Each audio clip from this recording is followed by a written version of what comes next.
শুভ দুপুর। আমন্ত্রণ ব্যবসা বাণিজ্য আর অর্থনীতির সবশেষ সংবাদ ও বিশ্লেষণ নিয়ে নিউজ 24 নিয়মিত আয়োজন নিটোল টাটা বিজনেস আওয়ারে। সাথে আছি বাবু কামরুজ্জামান। রবি থেকে বৃহস্পতিবার দুপুর 1টায় প্রচার হচ্ছে আমাদের এই অনুষ্ঠান।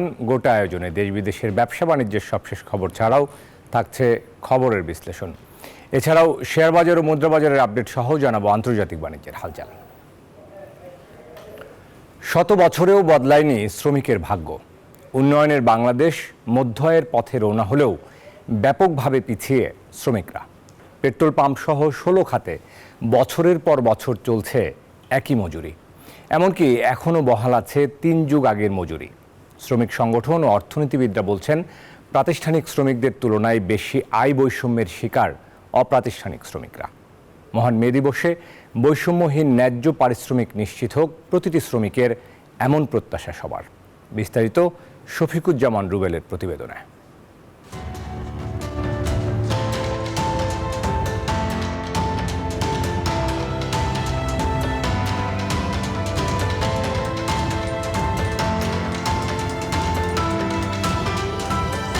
হাড়ভাঙা খাটুনি, বেড়েছে শ্রমিকের আয়, তারপরও চলে না সংসার। নিত্যপণ্যের ঊর্ধ্বগতিতে হিসাব মেলে না প্রতিদিনকার। লেখাপড়ার খরচে, সংসারের খরচে, নিজেকে খরচে বনে না, তারপরে কি করবো, ডাইল ভাত খাই বাঁচি আছি। 1886 সালে যুক্তরাষ্ট্রের শিকাগোতে রক্ত দিয়ে দৈনিক 8 ঘন্টার কর্মঘণ্টার অধিকার পেলেও এখনো শোষিত বঞ্চিত শ্রমিকরা। সংসার চালাতে তাদের অনেককেই করতে হয় 10 থেকে 12 ঘন্টার কাজ।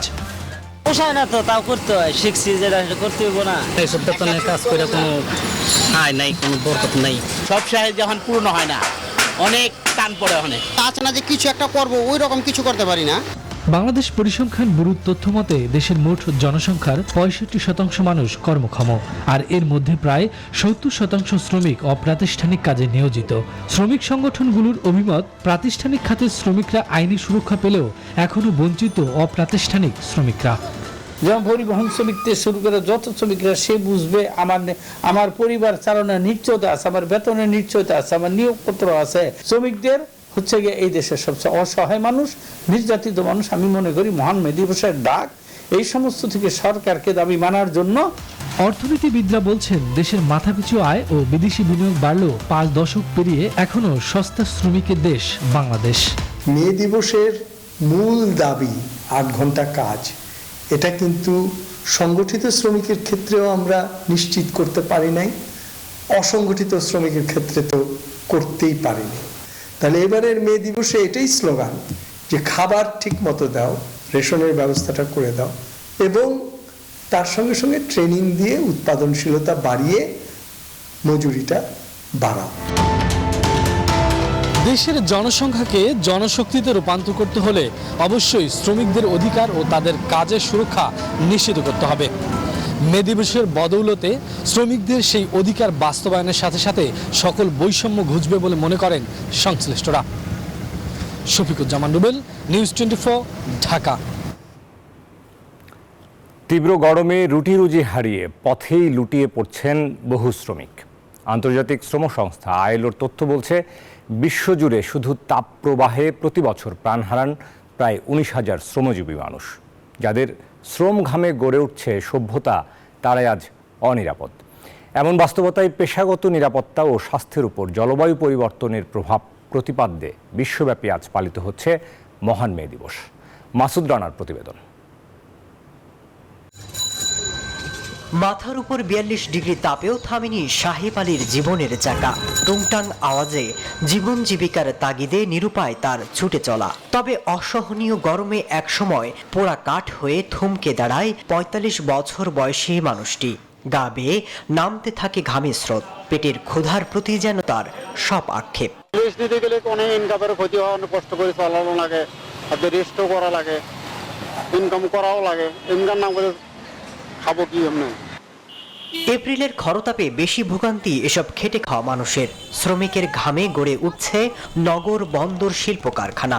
শীতাতপ নিয়ন্ত্রণে স্বস্তির নিঃশ্বাস ফেলছে সুবিধাভোগীরা, আর বাতাসে বাড়ছে কার্বন ডাই অক্সাইড। আর খেটে খাওয়া মানুষের উপর নেমে আসে জলবায়ু পরিবর্তন সহ দুর্ঘটনাজনিত নানা আঘাত। বিলসের তথ্য বলছে বাংলাদেশে অনিরাপদ কর্মক্ষেত্রের কারণে বিভিন্ন খাতে 2023 সালে 1432 জন শ্রমিক নিহত হয়েছেন, আর 2023 সালে দেশে এসেছে রেকর্ড 4552 প্রবাসীর মরদেহ। শুধু তীব্র গরম আর তাপদাহে বাংলাদেশ সহ বিশ্বজুড়ে প্রতি বছর হাজারো শ্রমজীবী মানুষের মৃত্যু হচ্ছে। আন্তর্জাতিক শ্রম সংস্থা আইলোর তথ্য বলছে বিশ্বজুড়ে প্রতি বছর তীব্র গরম আর তাপদাহে প্রায় 19,000 শ্রমিকের মৃত্যু, কর্মক্ষেত্রে আহত হচ্ছেন 2 কোটিরও বেশি শ্রমজীবী। বিশ্বের 70% বেশি শ্রমিক জলবায়ু পরিবর্তনজনিত গুরুতর স্বাস্থ্য ঝুঁকিতে। জলবায়ু পরিবর্তনের সাথে সবচেয়ে বেশি হুমকিতে শ্রমিকের জীবন। তারা বেঁচে থাকার জন্য লড়াই করছে, আর বর্তমান তাপদাহ আরো কঠিন করে তুলছে। শ্বাসতন্ত্রের রোগ, ক্যান্সার এবং মানসিক স্বাস্থ্যের অসুস্থতা নিয়ে লাখো শ্রমিক ভুগছে। এরই মধ্যে বিশ্বজুড়ে দেখা দিয়েছে শ্রমিক সংকট। এমন অবস্থায় মেহনতি মানুষের সুরক্ষায় সংশ্লিষ্টদের এগিয়ে আসার আহ্বান বিশ্লেষকদের। মাসুদ রানা, নিউজ 24। দর্শক, আমরা রিপোর্ট দেখছিলাম। আমরা আজকে মহান মে দিবসে আলোচনা করতে চাই শ্রমিকের মজুরি এবং উৎপাদনশীলতা নিয়ে। আজকে এই আলোচনায় আমাদেরকে সময় দিয়েছেন একজন বিশিষ্ট অর্থনীতিবিদ আমাদের সঙ্গে রয়েছেন, যিনি শ্রমজীবী মানুষদের নিয়ে গবেষণা করেন, লেখেন, নিয়মিত চিন্তা করেন। অধ্যাপক এম আকাশ আমাদেরকে সময় দিয়েছেন, আমরা স্বাগত জানাতে চাই তাকে। নিটোল টাটা বিজনেস আওয়ার্ডে স্বাগত জানাচ্ছি অধ্যাপক এম আকাশ আপনাকে। আমাদেরকে সময় দেওয়ার জন্য আবারও ধন্যবাদ জানাই। আমরা শুরুতেই দুটি রিপোর্ট দেখছিলাম যে 1800 শতকের সেই যে মে দিবসের কর্মসূচি, মে দিবসের আন্দোলন, আমরা দেখছি যে বাংলাদেশ স্বাধীনতার এত বছর পরেও এখনও পর্যন্ত আমরা যে রিপোর্টে উঠে এলো যে অপ্রাতিষ্ঠানিক খাতের শ্রমিকরা, বিশেষ করে 16 খাতের শ্রমিক, তারা বছরের পর বছর একই রকম মজুরি পাচ্ছেন। এটি যেমন হতাশাজনক, একই সঙ্গে শ্রমিক মালিকদের সম্পর্ক নিয়েও নিশ্চয়ই অনেক রকম বৈরিতা রয়ে গেছে এখনও পর্যন্ত। অধ্যাপক আকাশ, আজকের এই মে দিবসে অনেক কর্মসূচি রয়েছে, স্লোগান রয়েছে, মালিক শ্রমিক গর্ব দেশ, স্মার্ট হবে বাংলাদেশ, এরকম অনেক স্লোগান আমরা শুনতে পাচ্ছি। কিন্তু সত্যিকার অর্থে শ্রমিকের বাস্তবতা নিয়ে আজকের দিনে আপনার অনুভূতি শুনতে চাই। আপনি নিয়মিত আসলে শ্রমিকদের নিয়ে কাজ করেন, গবেষণা করেন, লিখেন। আপনার অনুভূতি শুরুতে জানতে চাই, এরপর আরও বেশ কিছু প্রশ্ন নিশ্চয়ই রয়েছে। ধন্যবাদ আপনাকে। দেখুন, আমরা যখন বাংলাদেশ স্বাধীন হলো তখন একটা স্বপ্ন নিয়ে আমরা জন্ম নিয়েছিলাম, মানে আমরা বাংলাদেশে ঢুকেছিলাম। আমার বয়স তখন 16 বছর ছিল, আমি মুক্তিযুদ্ধ করে বাংলাদেশে ঢুকেছি। সেই সময় আমরা আমাদের মুক্তিযুদ্ধে আমাদের পাশে পেয়েছিলাম সোভিয়েত ইউনিয়ন সহ সমাজতান্ত্রিক শিবিরকে, এবং আমরা লড়াই করেছিলাম সমাজতন্ত্র সামনে আসবে, 22 পরিবার থাকবে না, লুটপাট থাকবে না, শোষণহীন একটা সমাজ। তবে বঙ্গবন্ধুর স্বপ্নটা আরেকটু বেশি ছিল, তিনি শোষণহীন সমাজও চেয়েছিলেন এবং গণতান্ত্রিক সমাজও চেয়েছিলেন। তার মানে তিনি গণতান্ত্রিক সমাজতন্ত্র চেয়েছিলেন। এখন আমরা কি দেখি? শোষণ আরো তীব্র হয়েছে, 22 পরিবারের জায়গায় 22,000 পরিবার হয়েছে, এবং শ্রমিকের মজুরি বেড়েছে। আগে যেই মজুরি ছিল, আমার মনে আছে 80-র দশকে আমরা ক্ষেত মজুর সমিতির আন্দোলন করতাম 3.5 কেজি চালের সমান মজুরি নেওয়ার। এখন একটা শ্রমিক ক্ষেত মজুর গ্রামাঞ্চলে যখন কাজ করে তখন 400 থেকে 500 টাকা মজুরি পায়। 50 টাকা কেজি দরে চাল কিনলেও তার 8 কেজি থেকে 10 কেজি চাল হয়। যদিও মানে এই বাড়তিটা আমরা দেখতে পেয়েছি, এবং সরকার গর্ব করে বলে যে হতদরিদ্র শ্রমিক আর কেউ নেই, না খাওয়া শ্রমিক আরও কেউ নেই। কিন্তু খাওয়ার অর্থ কি? আমি খালি ভাত খেলাম, ডাল খেলাম, তাও আবার খেসারির ডাল খেলাম, সেই পুষ্টি দিয়ে তো আমার খাওয়া হলো না। আর আমি তো একা না, আমি 4 জন। আমি যদি প্রত্যেক লোকের জন্য 5,000 টাকা করেও মাসে দিতে চাই খাওয়ার খরচ, আমি বাসার খরচ বাদ দিলাম, আমি মানে শিক্ষার খরচ বাদ দিলাম, আমি স্বাস্থ্যের খরচ বাদ দিলাম, তাহলে 4-5 20,000 টাকা তো, যেটা দাবি করেছে শ্রমিকরা যে 20,000 টাকা ন্যূনতম মজুরি, আমরা গার্মেন্ট সেক্টরে 12,500 টাকা দিই। আর অসংগঠিত খাতে কোথাও কোথাও 500 টাকা দিনে দেওয়া হয়, রিক্সা চালিয়ে দিনে 500 টাকা রোজগার করা যায়, কিন্তু সেটা সারা মাস জুড়ে, সারা বছর জুড়ে তো আর করা যায় না। আর রিক্সা যখন কেউ চালায় তখন সে যে একটা অমানবিক পরিশ্রম করে। আপনার ইয়েতে যে ছবিটা আপনি দিলেন, যেই বৃদ্ধ শমশের সাহেবের কথা, শমশের আলীর কথা, সে যেভাবে পরিশ্রম করে যেই খাবারটা পায়, যেই টাকাটা পায় এটা দিয়ে কিভাবে হয়? কিন্তু একজন মালিক, রিকশার মালিক, সে কিচ্ছু না করে খালি সে মালিক বলে তার সমান টাকা বসে বসে পায়।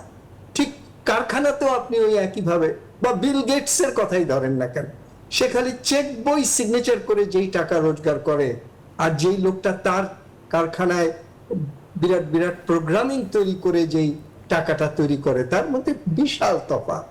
সুতরাং এখানে শোষণের ব্যাপারটা খুব ইম্পর্টেন্ট। দুই ভাবে শোষণ হয়, একটা হলো মজুরি ঠিক রেখে কাজের সময় বাড়িয়ে দিয়ে, আরেকটা হলো নতুন যন্ত্র এনে উৎপাদনশীলতা বাড়িয়ে সেই বর্ধিত উৎপাদনের বেশিরভাগ আমি নিয়ে গেলাম, যেহেতু আমি বিনিয়োগকারী, আর তোমাকে কম দিলাম। সুতরাং শ্রমিকেরও কিছুটা উন্নতি হলো, কিন্তু শ্রমিকের উন্নতি হলো শামুকের গতিতে, আর আমার উন্নতি হলো রকেটের গতিতে। এই কারণে সমাজে আমরা ধন বৈষম্য দেখতে পাই, আবার দারিদ্র্যও কিছুটা কমেছে সেটাও দেখতে পাই। সুতরাং মে দিবসে আমাদের খাটনিটা কমানো হোক, 8 ঘন্টা আমরা খাটি, 8 ঘন্টা আমরা একটু বিনোদন করি, একটু সামাজিক কাজকর্ম করি, লেখাপড়া করি, নিজের উন্নতি করি, আর 8 ঘন্টা বিশ্রাম করি। এই ন্যূনতম অধিকারটা যদি আমরা শ্রমিকদের দিতে পারি, এবং তাদের ওই 8 ঘন্টা কাজ করে যে আয় হবে সেটা যে দিয়ে যাতে তাদের সংসারে চাল ডাল, একটু প্রোটিন, একটু ডিম, একটু মুরগির মাংস না হোক, একটু ছোট ছোট মাছ না হোক, পাঙ্গাস মাছ, এগুলো যাতে হয়, আর একটা বাড়িতে যাতে একটা ইটের ছাদ থাকে, বৃষ্টি পড়লেই যাতে পানি গড়িয়ে গায়ের উপরে না পড়ে, আর একটা চুলা যাতে থাকে যেখানে জ্বালানো যায়, সেটুক তো আমরা চাইতে পারি।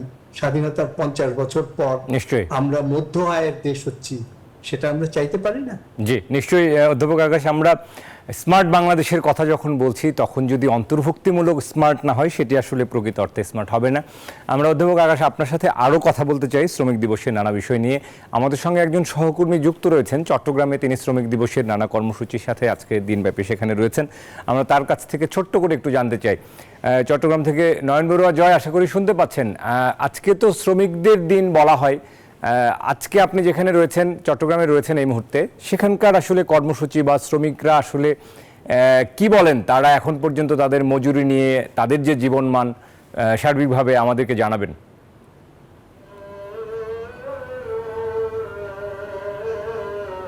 ধন্যবাদ বাবু কামরুজ্জামান।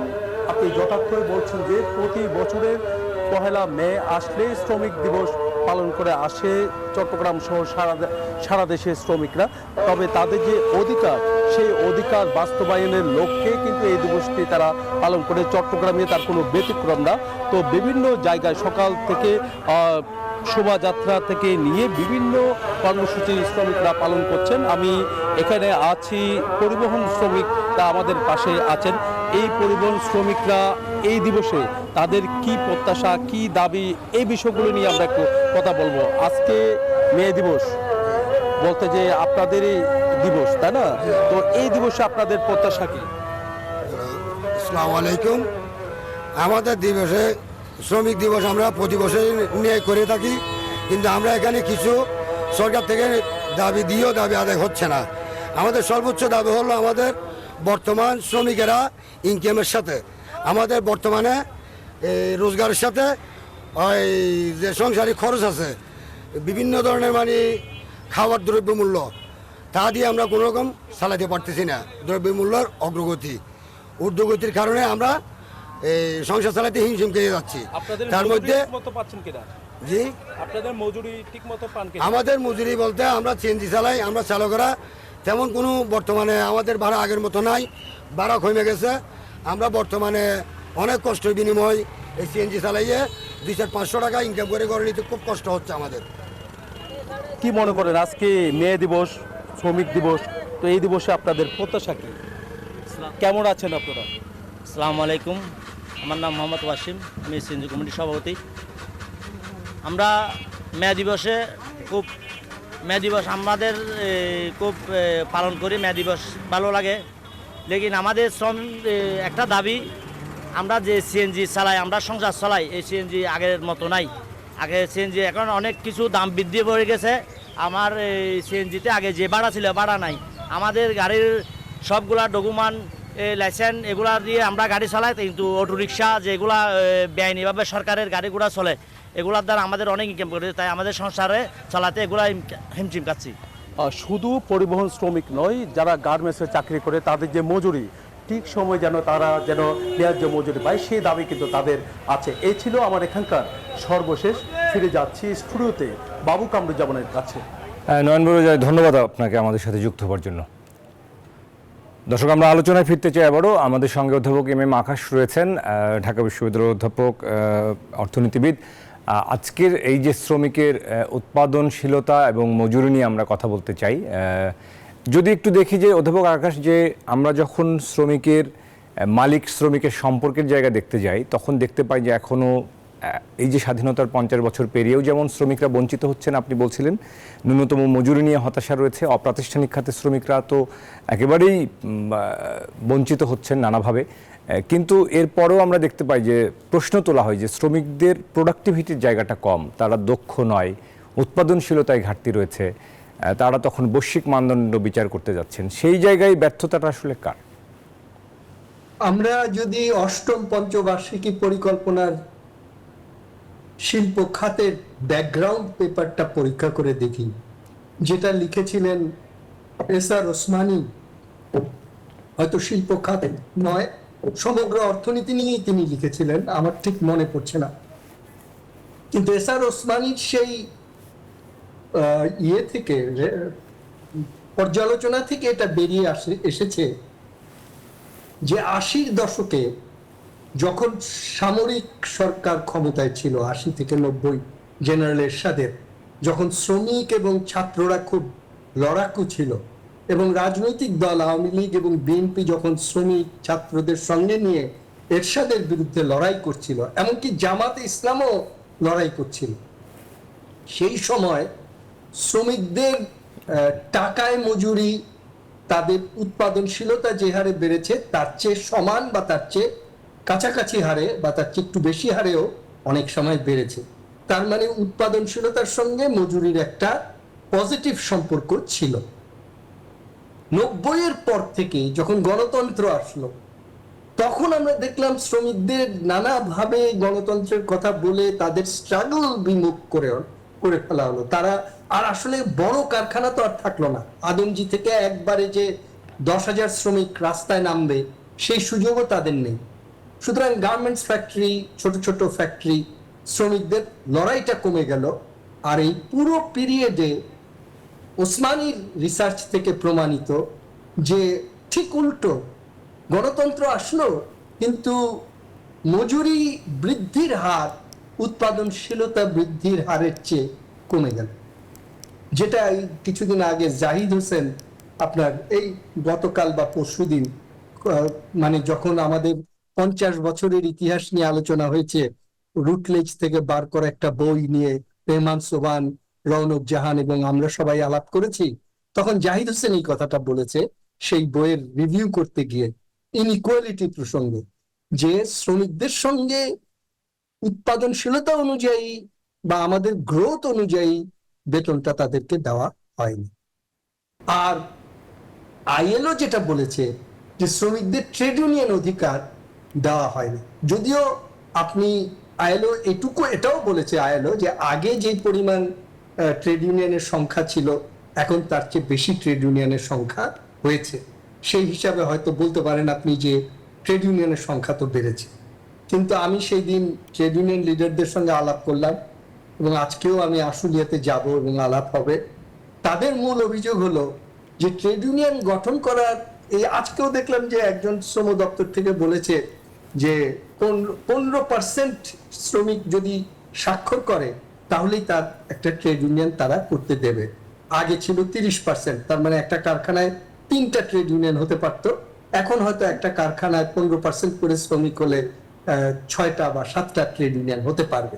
সেই হিসাবে হয়তো তারা গর্ব করে এবং বলে যে আমরা তো দিচ্ছি অধিকার। কিন্তু প্রবলেমটা হচ্ছে যখনই আপনি কোনো ট্রেড ইউনিয়ন 15% স্বাক্ষর নিয়ে ট্রেড ইউনিয়নটাকে রেজিস্ট্রি করার জন্য শ্রম দপ্তরে জমা দিবেন, তখন মালিক জেনে যায় যে কারা এই উদ্যোগটা নিয়েছে। জানার পর সেখান থেকে 2-1 জনকে ছাঁটাই করে দেয়, দিলেই ওটা আর 15% থাকে না। তখন ওই ট্রেড ইউনিয়নটা বাতিল হয়ে যায়। তার মানে মালিক একমাত্র সেই ট্রেড ইউনিয়নকে অনুমোদন দেয় যেই ট্রেড ইউনিয়ন শুধু 15% না, 15%-এর নেতা হচ্ছে সে যে রাত্রেবেলা আমার সঙ্গে বসে আলাপ করে ট্রেড ইউনিয়নটা করবে। সুতরাং ট্রেড ইউনিয়ন আন্দোলনটাও এখন মানে নোকদন্তহীন এবং মালিকের বন্ধু ট্রেড ইউনিয়ন হয়ে গেছে। এবং এটাকে বলা হয় অনেক সময় পার্টিসিপেটরি কমিটি। এটা কি যে হাস্যকর! পার্টিসিপেটরি কমিটি খালি কিছু মালিক যেটাকে বলছে যে আচ্ছা পুরো ট্রেড ইউনিয়নটা আমাদের সকলের, আমরা সকলে মিলে পার্টিসিপেট করে চালাবো, কিন্তু ভাগটা হলো এরকম যে তাল গাছটা আমার। এই ঘটনাটা দূর করতে হবে, প্রকৃত ট্রেড ইউনিয়নকে অধিকার দিতে হবে। স্যার, আমরা অনুষ্ঠানের শেষ দিকে আর ছোট্ট করে একটু আপনার একটা মন্তব্য জানতে চাইবো যে এই যে বিশ্বায়ন যেটি আমরা দেখতে পাচ্ছি, পুঁজির আধিপত্য আমরা দেখতে পাচ্ছি, পুঁজিবাদের আধিপত্য, এই আগামীর বিশ্ব আসলে এই যে শ্রমিক, মালিক এবং এই যে শ্রমজীবী মানুষ যাদের কথা বলছেন, তাদের আসলে ভবিষ্যৎ আসলে কি দেখেন, কেমন দেখেন, সেটি বাংলাদেশের প্রেক্ষাপটে, বিশ্ব প্রেক্ষাপটে আমরা দেখছি এক ধরনের পুঁজির আধিপত্য আসলে বিশ্বব্যাপী হচ্ছে। না, এখন এটা হচ্ছে, কিন্তু এটা টিকবে না এই কারণে যে পুঁজির আধিপত্য, যে আধিপত্যের কেন্দ্রগুলো কারা, ধরেন আমেরিকা, সেখানে আমেরিকান ছাত্ররা এখন পুরো ক্যাম্পাসে ফিলিস্তিনকে কেন্দ্র করে আন্দোলন সংগ্রাম করছে। আমেরিকান শাসক শ্রেণী দুই ভাগে বিভক্ত হয়ে গেছে, বাইডেন একদিকে, ট্রাম্প একদিকে। আর ডেমোক্রেটিক কমিটির মধ্যেই আমরা দেখতে পাচ্ছি যে মানে রিপাবলিক পার্টির মধ্যে, ডেমোক্রেট পার্টির মধ্যেই আমরা দেখতে পাচ্ছি স্যান্ডার্স নামে সোশ্যাল ডেমোক্রেসি, যারা সমাজতন্ত্রের কথা বলছে, যারা ধনিকদের উপর থেকে বড় ট্যাক্স নিয়ে সেই ট্যাক্স বন্টনের কথা বলছে। এবং পৃথিবীতে আমরা দেখতে পাচ্ছি যে একটা নতুন ধরনের কল্যাণমূলক পুঁজিবাদী ব্যবস্থাও কোথাও গড়ে উঠছে, যারা এমনকি 60 থেকে 70% কর পুঁজিপতিদের কাছ থেকে নিয়ে পুনর্বন্টন করে সমাজতন্ত্রের মতোই শিক্ষা, চিকিৎসা, স্বাস্থ্যের সিকিউরিটি দিচ্ছে। আমার মনে হয় চীনের থেকেও আমরা জিনিসটা দেখতে পাই যে পিওর পুঁজিবাদও সমাধান দিতে পারবে না, আর রাষ্ট্র নিয়ন্ত্রিত আমলাতান্ত্রিক সমাজতন্ত্র সমাধান দিতে পারবে না। একটা মিশ্র ভারসাম্যমূলক মালিকানা ভিত্তিক নতুন অর্থনীতির যুগ আসছে এবং সম্ভবত এশিয়া থেকেই সেটা শুরু হবে। জাপান পুঁজিবাদের দিক থেকে নিজেকে সংস্কার করবে, চীন সমাজতন্ত্রের দিক থেকে নিজেকে সংস্কার করবে। সুতরাং শ্রমিকদের ভবিষ্যৎ উজ্জ্বলই হবে, খারাপ হবে। স্যার, আমরাও সেটি আশা করব। এই মহান মে দিবসে শ্রমিকরা যেন তাদের যে সুরক্ষা, ন্যায্য পাওনা, সেটি যেন তারা পান এবং সেটি দেশে দেশে তারা যেন নিজেদের অধিকার প্রতিষ্ঠা করতে পারেন, সেই প্রত্যয় রাখি।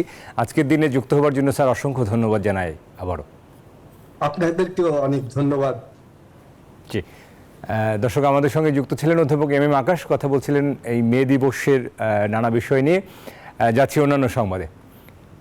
নেই নির্দিষ্ট শ্রমঘণ্টা, সকাল থেকে সন্ধ্যা পর্যন্ত মাথার ঘাম পায়ে ফেলে নিরলসভাবে কাজ করে যাচ্ছেন রাজশাহীর সাঁওতাল নারীরা, কিন্তু মজুরি পাচ্ছেন পুরুষের তুলনায় অর্ধেক।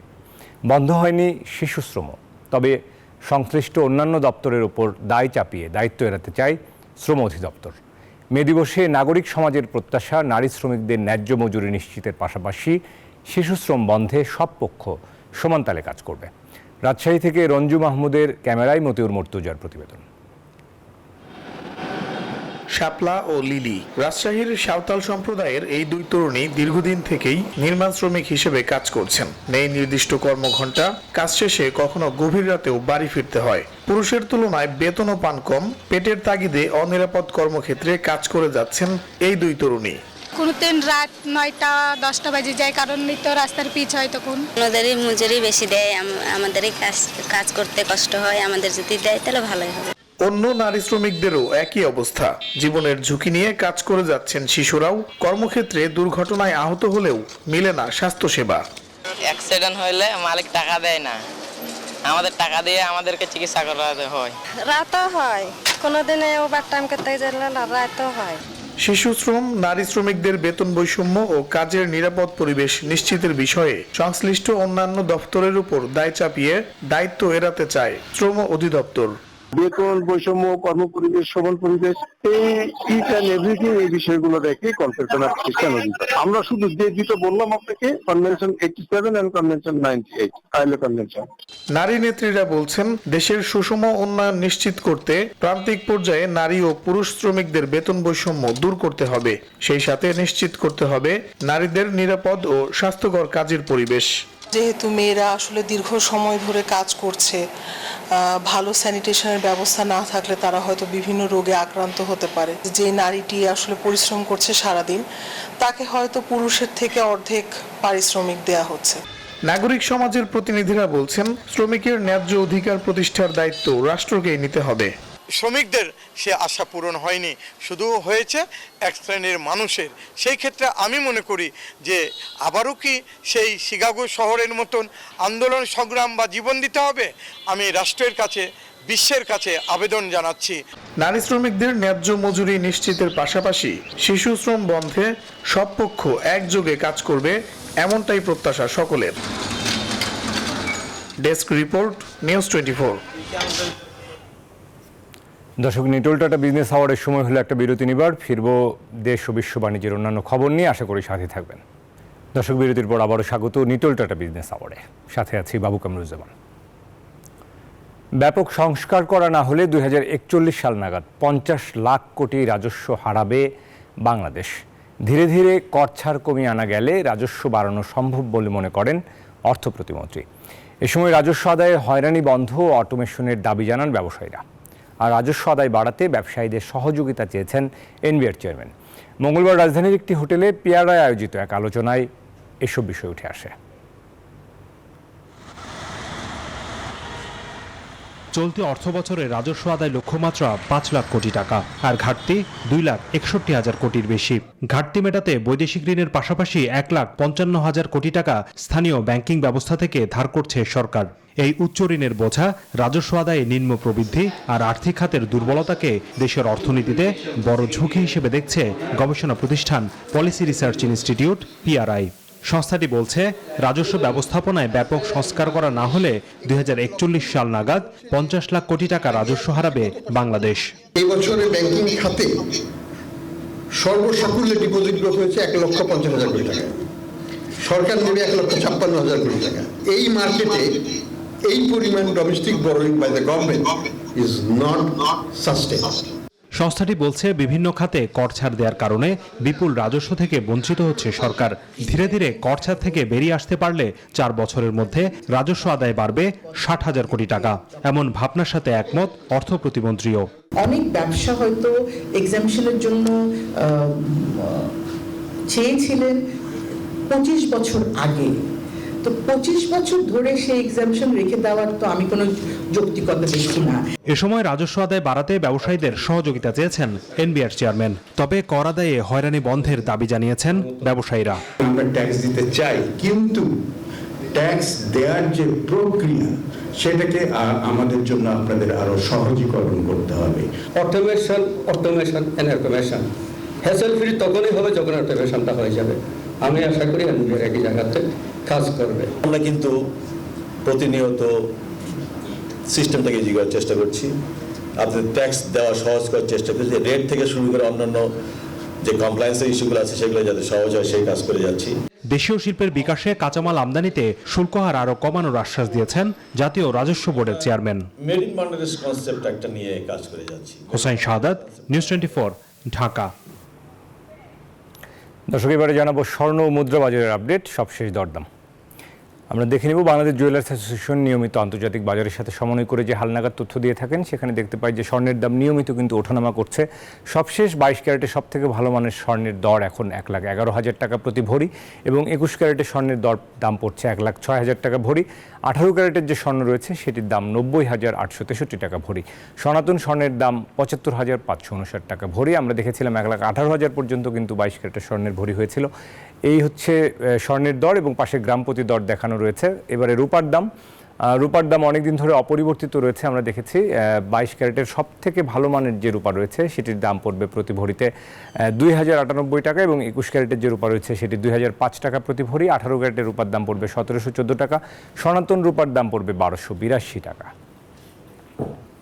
দর্শক, এই ছিল আমাদের কাছে স্বর্ণ মুদ্রা এবং রূপার বাজারের সবশেষ আপডেট দরদাম। নিটোল টাটা বিজনেস আওয়ার্ডে আরও একটা বিরতি নিব, ফিরবো আন্তর্জাতিক বাণিজ্যের খবর নিয়ে। আশা করি সাথে থাকবেন।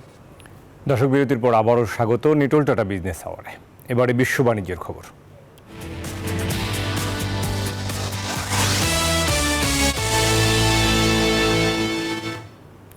শ্রমজীবী মানুষের আন্দোলনের গৌরবময় অধ্যায়কে স্মরণ করে রাখতে অষ্টম দশকের শুরু থেকেই বিশ্বব্যাপী পালিত হয়ে আসছে আন্তর্জাতিক শ্রমিক দিবস।